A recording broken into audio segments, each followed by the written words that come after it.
Welcome to the Kentucky Education and Labor Cabinet, Office of Occupational Safety and Health online training resource. This class is presented as a service of the Division of Education and Training.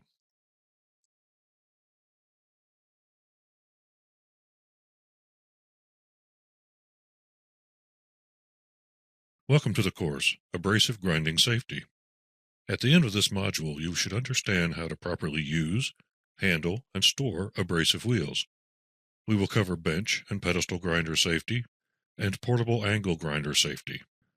Then finally, we will conclude by discussing the proper PPE to use while operating a grinder. Please note, metal, wooden, cloth, or paper discs having a layer of abrasive on the surface are not included in this module. Abrasive wheel grinders can be found in most maintenance shops and sometimes in manufacturing. Grinders can either be pedestal or bench mounted, or portable. The portable type are some of the more common machines associated with abrasive grinding. Injury from grinders are typically lacerations or impact from flying parts. Lacerations occur most often when a tool or part gets caught between the wheel and the guard, causing the wheel to explode. In the case of a foreign body injury or flying parts, the material is thrown from the grinder and usually hits the operator in the face or the eyes. An abrasive saw, also known as a cut-off saw or chop saw, is a circular saw which is typically used to cut through hard materials such as metal, tile, or concrete. The gas-powered cut-off saw is the go-to machine for cutting concrete, masonry, steel, asphalt, and many other tough materials on building sites. A grinding wheel is a wheel composed of an abrasive compound and used for various grinding operations. Such wheels are used in grinding machines.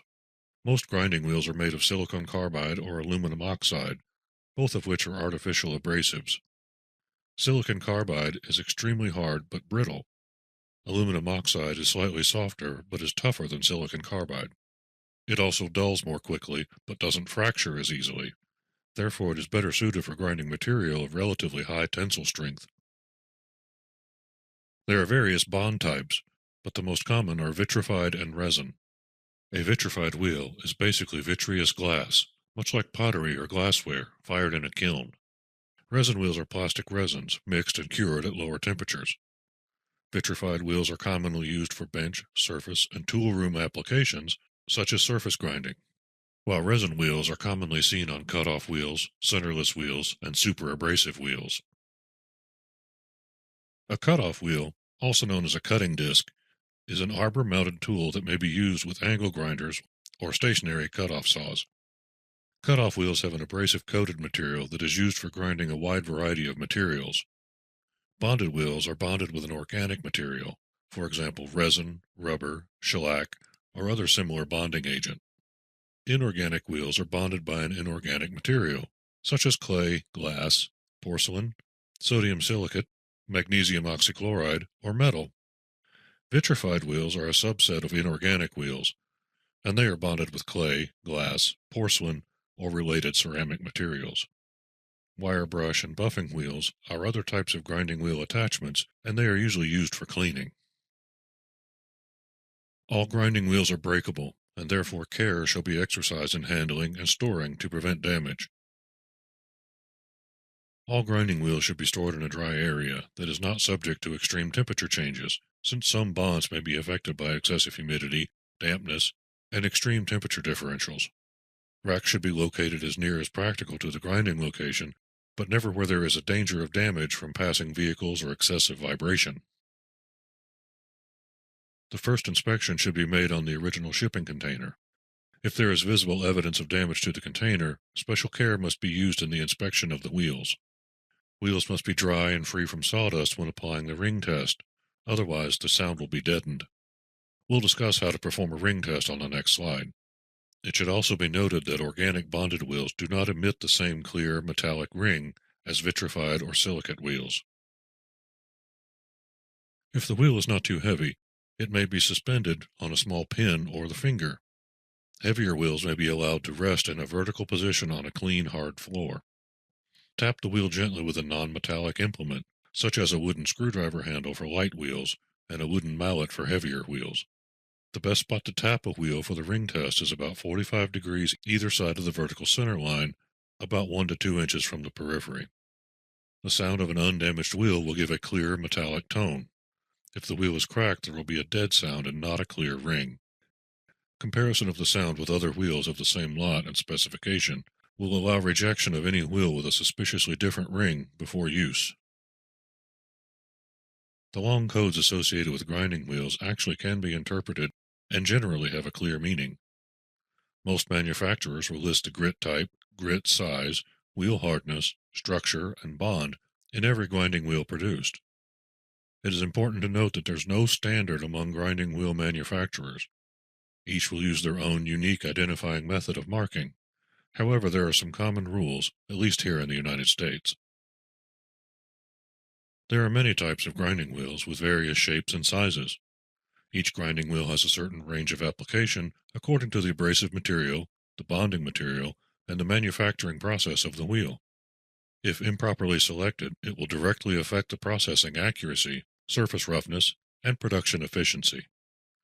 Therefore, when grinding, you should choose the appropriate grinding wheel according to the specific situation.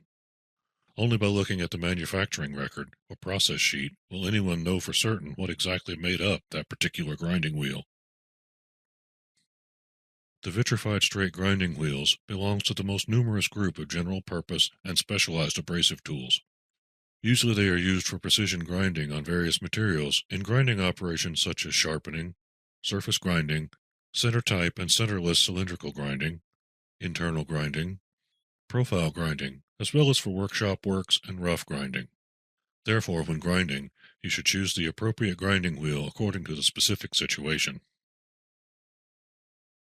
The Type 41 and Type 42 grinding wheels make a numerous popular group of general purpose and specialized abrasive tools intended for cutting off various materials.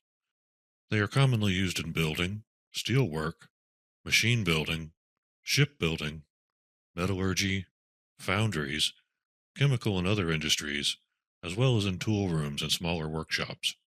The wheel shape definitions and limitations are safety code recommendations for general use and should be used wherever possible.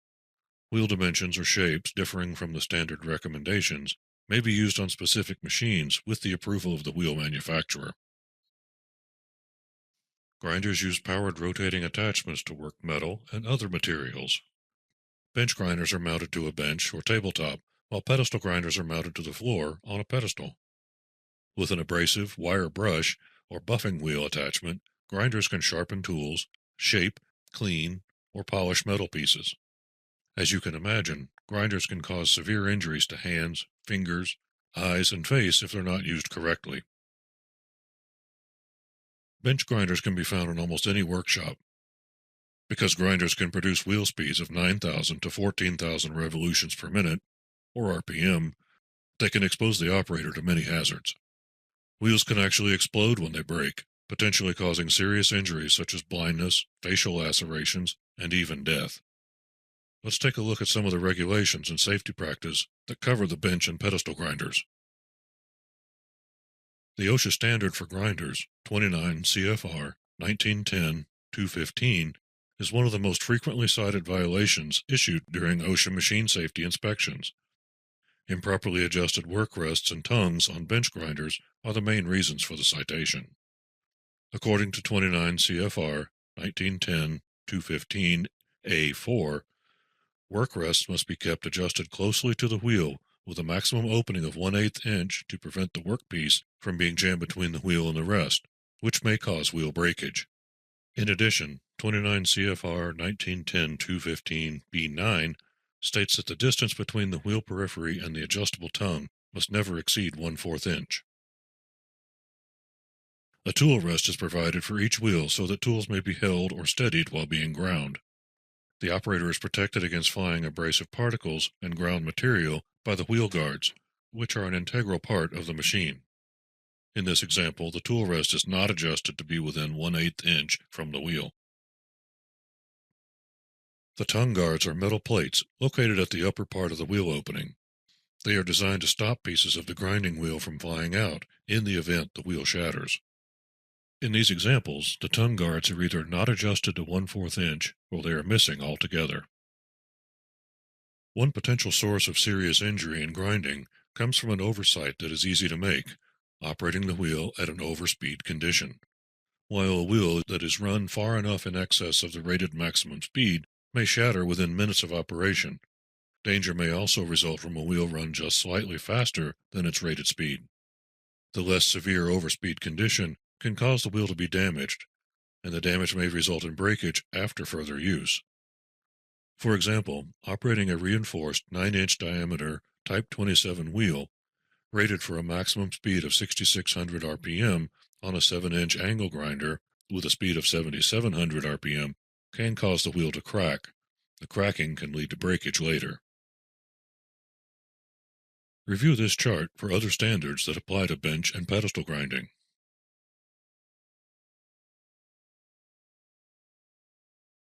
Grinders cause countless injuries and issues on construction and industrial sites, partly because they are inherently dangerous, and partly because the nature and familiarity of them make people more complacent with the dangers. To reduce the likelihood of grinder issues and injuries, as well as to maintain grinders more effectively, companies and workers use grinder inspection checklists. The inspection also allows the operator or inspector to catch any issues or incremental damage in the grinder so that it can be repaired, maintained, or rectified. For example, visually inspect your grinder for safety issues before each use. Ensure that you're using the correct wheel for the job, check for cracked or damaged wheels, and spin the grinder to make sure that it spins freely before starting. Bench grinders have several basic adjustments and machine guarding components that can be utilized in order to use the machine safely. Typical accidents involving grinders include fingers caught in machine components, an eye and face injury due to wheel disintegration, missing guards, or misadjusted components. Guarding is extremely important for safer grinding operation. Side guards should cover the spindle, nut, flange, and wheel. Adjust the work rest and tongue guard when the grinder is off and completely stopped. Use a work rest that is adjusted within 1/8 inch of the wheel, and adjust the tongue guard to within 1/4 of an inch of the top side of the wheel. When you can no longer adjust the work rest or tongue guard to maintain proper clearance, it's time to replace the wheel. Gloves should be worn only if using a tool grip of adequate length to keep the hands several inches from the face of the stone. Do not wear gloves while holding small pieces or using a wire wheel.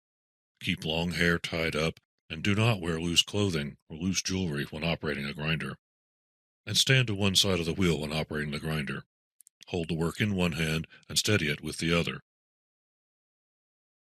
Blotters are compressible washers that are placed between abrasive wheels and flanges to prevent the flanges from slipping and to protect them from wear.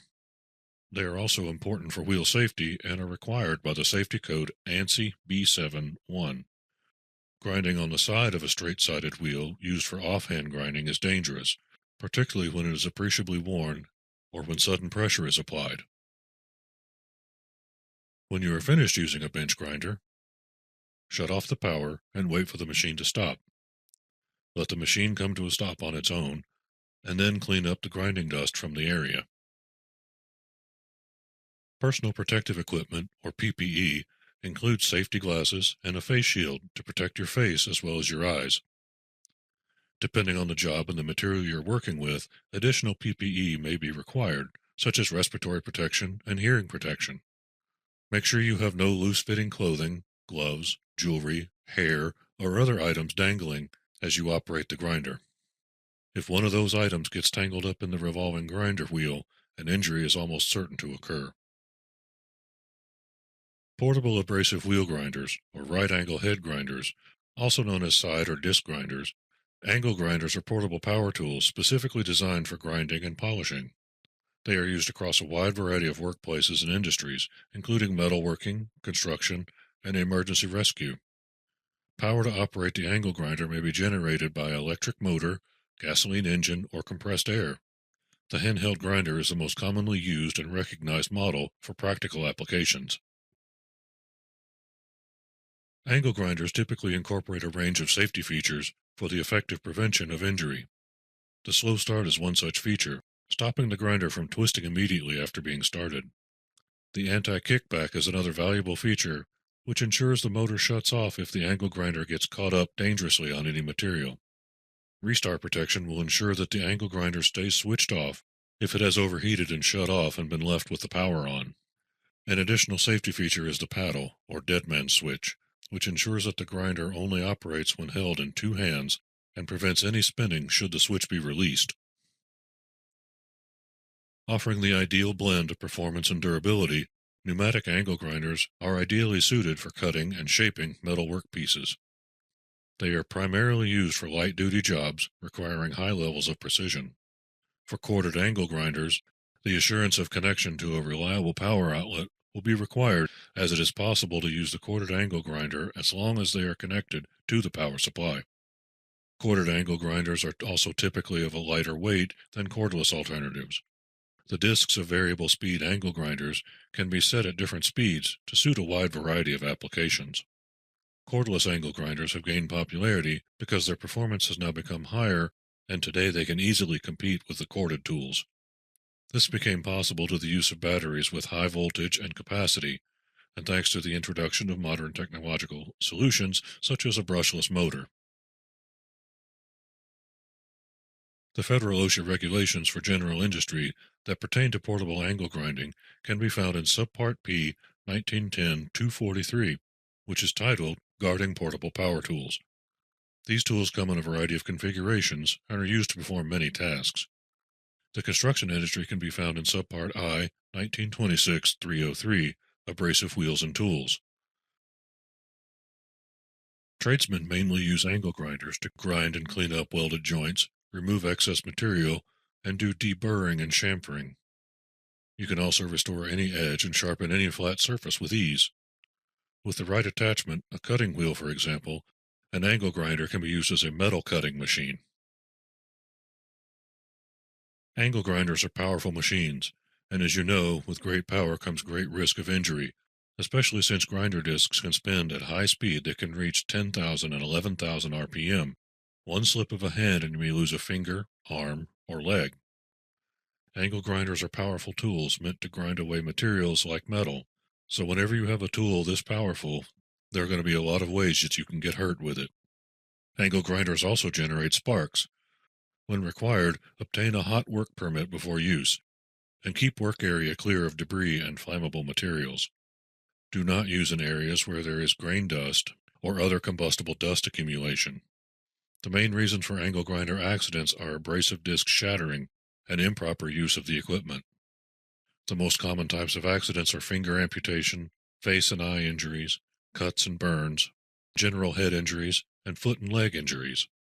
So as you can see from this list, pretty much any part of you that gets in the way can get hurt. PPE is the critical last line of defense in case things go wrong, and given the dangerous nature of grinders, the greatest level of protection should be used. OSHA requires the operator of portable abrasive grinders to protect both their eyes and face. This means that they are required to wear safety glasses or goggles and a face shield. Additionally, depending on the type of job and material being worked or cut, hand protection, respiratory protection, and hearing protection may be required. This concludes abrasive grinding safety. We covered a lot of information, and you should now understand some of the hazards associated with abrasive grinding wheels and how to properly use bench and pedestal grinders. Then we covered hazards associated with portable abrasive grinding and cutting, as well as the PPE necessary to safely protect you. OSHA regulations can't address every hazard, therefore it is necessary to follow the manufacturer's recommendations in conjunction with regulatory requirements. Be sure to check out our other free online safety and health courses on our website. And as always, thank you for taking this course.